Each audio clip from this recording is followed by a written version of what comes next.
Hi guys, ఎలా ఉన్నారు? Welcome to finance friend Telugu YouTube channel. Guys, ఈ వీడియోలో మనం క్రెడిట్ కార్డ్ టాప్ 5 మిస్టేక్స్ గురించి అయితే మాట్లాడుకుందాం. క్రెడిట్ కార్డ్ తీసుకోవడం మన యొక్క ఇంపార్టెంట్ మ్యాటర్ అయినట్టంటే, మన యొక్క ఎసెన్షియల్ థింగ్ అయినట్టయితే, దాన్ని ప్రాపర్‌గా మెయింటైన్ చేసుకోవడం కూడా చాలా ఇంపార్టెన్స్. లేకపోయినట్టయితే మీరు క్రెడిట్ ట్రాప్‌లో ఇరుక్కుపోయే అవకాశం అయితే ఉంటుంది. ఎక్కువ ఇంట్రెస్ట్‌లు కట్టుకోవడము, లేదంటే ట్రాప్ అయిపోవడము, పదే పదే ఏమన్నా క్రెడిట్ కార్డ్ యూటిలైజ్ చేసుకోవడం, ఓవర్ స్పెండింగ్ చేసుకోవడం, ఇలా నంబర్ ఆఫ్ ట్రాప్‌లో మీరైతే ఇరుక్కునే అవకాశం అయితే ఉంటుంది. కాబట్టి ఈ వీడియోని కొంచెం డీటెయిల్‌గా అయితే మాట్లాడుకుందాం. అలాగే ఓపికగా అయితే వినండి. మీకు యూజ్‌ఫుల్ అయితే అవుతుంది. ఆలస్యం చేయకుండా అవేంటో తెలుసుకుందాం. Let's get into the video. Video start చేయడానికి ముందు చిన్న రిక్వెస్ట్ మీ అందరికీ. మీరు గనక నా ఛానెల్‌ని లైక్ చేసినట్టయితే, కంటెంట్ నచ్చినట్టయితే కింద డిస్క్రిప్షన్‌లో టెలిగ్రామ్ లింక్ అయితే ప్రొవైడ్ చేస్తాను. సో, ఫైనాన్షియల్ మ్యాటర్స్ అక్కడ ఎక్కువ డిస్కస్ చేస్తూ ఉంటాను. వెంటనే వెళ్లి జాయిన్ అవ్వండి. మరి ముందుగా ఫస్ట్ పాయింట్ మాట్లాడుకుంటే, క్రెడిట్ కార్డ్ మిస్టేక్స్‌లో మనం ఏం చేయకూడదు అటువంటి దాంట్లో ఫస్ట్ పాయింట్ ఏందంటే, మీరు ఎప్పుడైనా క్రెడిట్ కార్డ్ బిల్ జనరేట్ అయిన తర్వాత ఫుల్ పేమెంట్ చేసుకోవడం చాలా ఇంపార్టెంట్. ఈ పాయింట్‌ని కొంతమంది ఇంటెన్షనల్‌గా అదే పనిగా ఇగ్నోర్ చేస్తూ ఉంటారు. సపోజ్ మీరు ఏదైనా ఒక క్రెడిట్ కార్డ్ యూజ్ చేసుకొని ఒక ₹50,000 గనుక స్పెండ్ చేశారంటే, ఆ ₹50,000 అనేవి మీకు మినిమమ్ అమౌంట్ కింద ఎంత కన్వర్ట్ అయితాయంటే, ఒక 5% దాకా మీకు మినిమమ్ అమౌంట్ కట్టుకునే అవకాశం వాళ్ళు కల్పిస్తారు. ఆల్మోస్ట్ ఒక ₹2,500 మీరు ఈ మినిమమ్ పే చేయండి అని చెప్పి మీకు బిల్‌లో కనబడుతూ ఉంటుంది. సో, మీరు పే చేసేటప్పుడు కూడా బిల్ కూడా ఎలా వాళ్ళు జనరేట్ చేస్తారంటే, మిమ్మల్ని టెంప్ట్ చేస్తారు. మినిమమ్ బిల్ అమౌంట్ ఫస్ట్ కనపడుతుంది. చివర్లో ఔట్‌స్టాండింగ్ అమౌంట్ అనేది దాని తర్వాత కనపడుతుంది. ఇలా అయితే వాళ్ళు డిజైన్ చేస్తారు. దానివల్ల వాళ్ళకొచ్చే లాభం ఏందంటే, ఇంట్రెస్ట్ అనేది మనం మినిమమ్ బిల్ ఎప్పుడైతే పే చేస్తూ ఉంటామో 3-4% పర్ మంత్ మనకు చార్జ్ చేస్తూ ఉంటారు. సో, మీరు ₹50,000 ఫుల్ పేమెంట్ చేయకుండా, దాంట్లో ఉన్నటువంటి 2,500 ఈ నెక్స్ట్ మంత్ మీరు బిల్ పేమెంట్ చేశారంటే, రిమైనింగ్ ₹47,500కి 3-4% చొప్పున చార్జెస్ పడతాయి.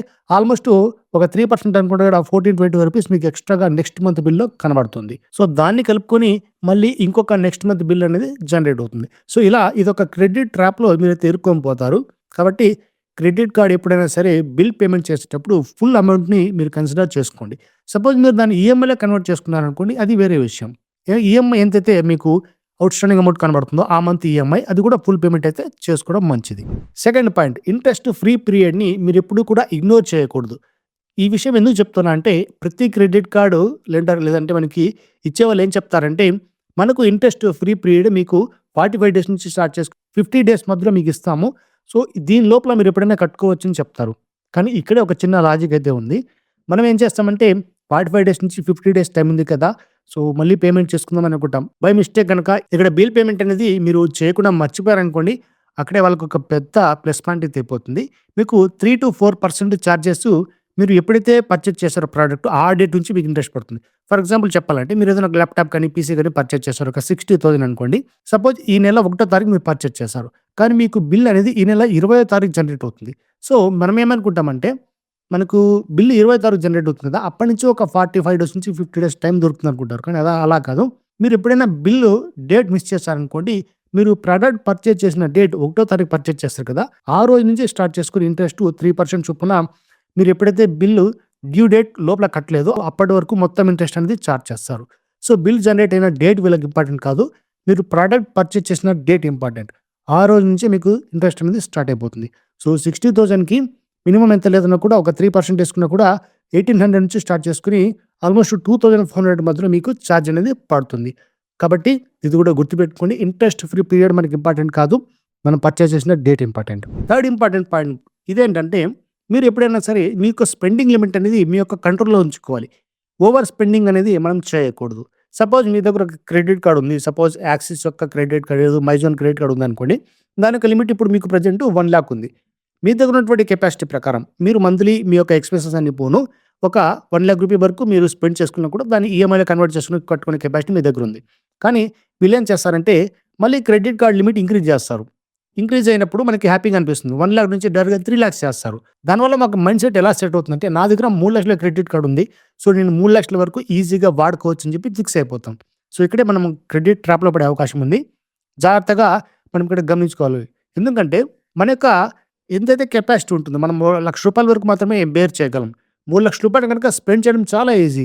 ఇన్‌ఫాక్ట్ మీ దగ్గర గుర్తుపెట్టుకోండి, ₹3,00,000 మీ చేతి నుంచి డబ్బులు మీరు ఎప్పుడైనా సరే కౌంట్ చేసినప్పుడు చాలా పెద్ద మొత్తంలో కౌంట్ చేయాల్సింది, ఎక్కువ టైం పడుతుంది. అదే క్రెడిట్ కార్డ్‌లో అనుకోండి, డిజిటల్ ప్లాట్‌ఫార్మ్ కదా! సింపుల్‌గా క్లిక్ చేస్తే చాలు ఆటోమేటిక్‌గా ట్రాన్స్‌ఫర్ అయిపోతుంది. సో, దానివల్ల ఏమైతుందంటే, మీకు ఆ 3,00,000 స్పెండ్ చేసినట్టు కూడా ఒక నిమిషంలో కూడా మీకు అర్థం కాదు. మరి కట్టేటప్పుడే మళ్ళీ ఆ ఈఎంఐలు మనం కట్టలేక ఇబ్బంది పడాల్సొస్తుంది.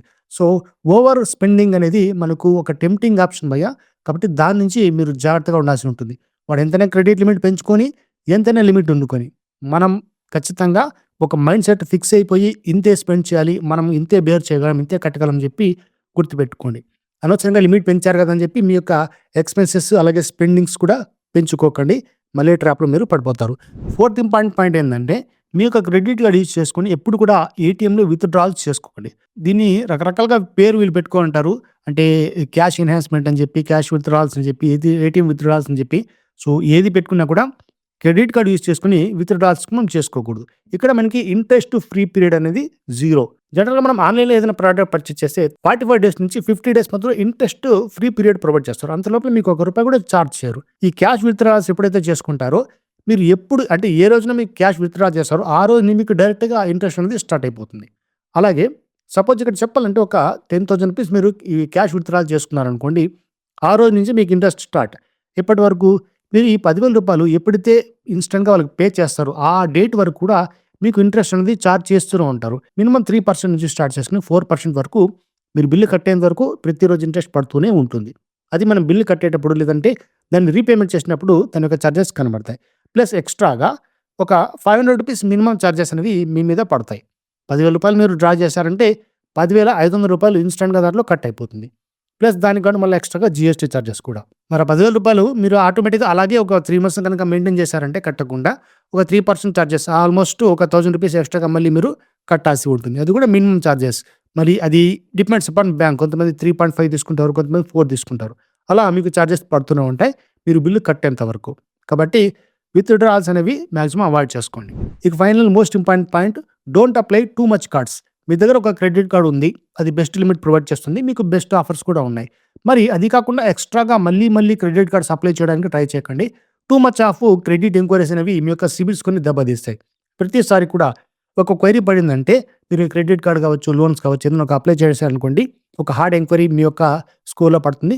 5-10 పాయింట్స్ మినిమమ్ అక్కడ తగ్గుదల కనబడుతుంటుంది ఒక క్వెరీకి. కాబట్టి హార్డ్ ఎంక్వైరీస్ పడకుండా ఉండడం జాగ్రత్త వహించాలి. దీనివల్ల మీ యొక్క క్రెడిట్ యొక్క ఇంపాక్ట్ అనేది చాలా డేంజర్‌లోకి వెళ్ళిపోతుంది భయ్యా. ఇప్పుడు ఎస్‌బీఐ క్రెడిట్ కార్డ్ ఉంది. దీనికంటే బెటర్ లిమిట్ కావాలి. బెటర్ ఆప్షన్స్ ఇచ్చేటువంటి కార్డ్స్ కావాలి. హెచ్‌డీఎఫ్‌సీ కావాలని హెచ్‌డీఎఫ్‌సీలో అప్లై చేశారనుకోండి. అక్కడ మీకు వచ్చిన రాకపోయినా కూడా హార్డ్ ఎంక్వైరీ పడుతుంది. స్కోర్ అనేది తగ్గుతుంది. సో, మీకు అవసరం ఉంటేనే క్రెడిట్ కార్డ్స్ తీసుకోండి. అవసరం లేదన్నప్పుడు దాన్ని అవాయిడ్ చేసుకోవడం బెటర్. మాక్సిమం ఒక 6 మంత్స్‌లో 1 ఆర్ 2 క్వెరీస్ అనేవి అంతకంటే ఎక్కువ క్వెరీస్ అయినట్టయితే మన యొక్క క్రెడిట్ స్కోర్ అనేది తగ్గే అవకాశం మాక్సిమం ఉంటుంది. సో, ఓవరాల్‌గా ఇవన్నమాట నా ఎక్స్‌పీరియన్స్ ద్వారా మీకు చెప్పినటువంటి పాయింట్స్. ఇవి కాకుండా ఎక్స్‌ట్రాగా కొన్ని పాయింట్స్ అయితే ఉంటాయి. మరి మీ దగ్గర కనుక క్రెడిట్ కార్డ్ ఉన్నట్టయితే ఈ జాగ్రత్తలు వహించండి. ఎటువంటి మిస్టేక్స్ చేయకుండా మంచి క్రెడిట్ స్కోర్ అయితే మెయింటైన్ చేసుకోండి.